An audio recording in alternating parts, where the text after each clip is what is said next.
support. Am I comfortable with Facebook and Google, YouTube, whoever? It's like 4 properties that basically run the world today.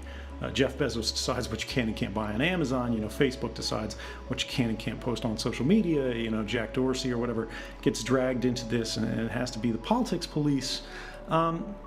Is that correct? Because some people abuse their authority. And no, I don't think the solution to the abuse of authority is to create more platforms for the abuse of authority. I don't believe making Mark Zuckerberg the central authority for the things that can and cannot be said is an improvement on the situation.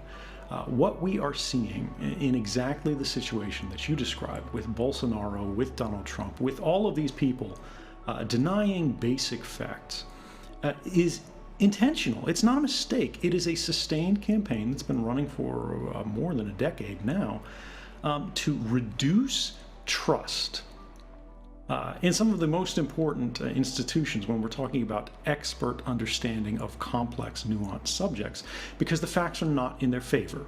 This is a political struggle for influence, and when the facts are against them, go, well, why don't we undermine the facts? This is centrally, in my mind, an abuse of authority.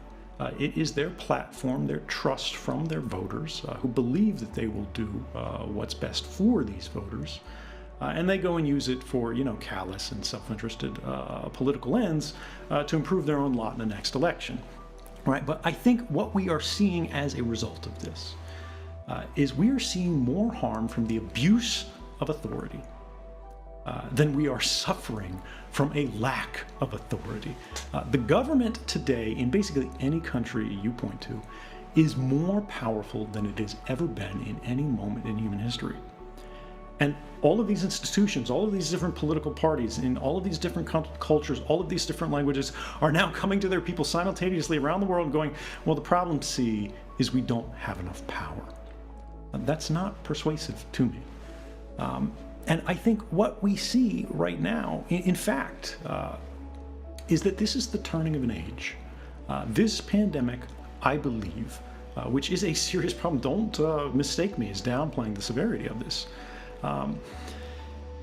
What we are seeing is it is revealing structural flaws, not just in our system of government, but in the system broadly, capitalized proper noun here.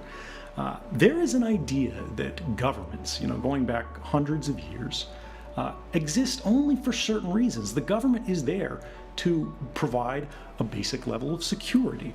This idea of a sense of order, economic well-being, right? It is providing for individuals, for people that they cannot provide for themselves. And what we are seeing in places like the United States and around the world is, in fact, these are the very governments that have unbalanced the system economically, that have engaged in the kind of aggressive wars, endless wars under the Bush and Cheney administration, that then were underwritten by the Obama administration, now adopted by the Trump administration, wars without end, sort of taking a pet crime like terrorism, which is a serious crime, but it is still a crime nonetheless, and now making it a matter of state, right? We are elevating criminals to the levels of equal sovereigns, right? ISIS is being treated like it's a nation as opposed to a very large organized crime syndicate. And when you look at the fact that they're not maintaining a sense of order, in fact, our countries are becoming more fractious and divided. They're not providing the security that we're being asked for. They're not being good stewards of the public's health, the public's economy, or, crucially, the public's rights, which I think is really what we should be saying people have trouble with guaranteeing themselves at scale, right? Justice. Can you say the governments today are doing a good job ensuring sort of uniform access to justice? You wrote an entire book and the United States are about the U.S. justice system's unequal access to justice. I think it was called Liberty and Justice for Some. That's a free plug for the audience there. Yeah. No, the idea here is when you look at these things broadly, And you look at all of these governments panicking, what has begun now is a race between governments to entrench their power, to re-entrench the system that has failed us and is continuing to fail us, and in a very real way for people who are dependent upon it economically and now medically. It has betrayed us.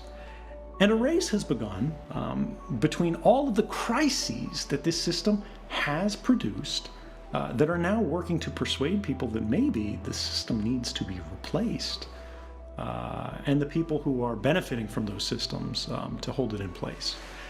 And I think this is the unanswered question of where this is going to go, but the story of the next 100 years or more is going to be, has the system that has served us to this point, is it under our control, politically, publicly, ideologically? Is it serving our needs? And is the problem simply that it doesn't have enough power? We need to move closer to sort of this Chinese model of unlimited authoritarian demands in response to emergent crises? Or do we need to actually look for something that's got a little less authority that is available for abuse? When we look at this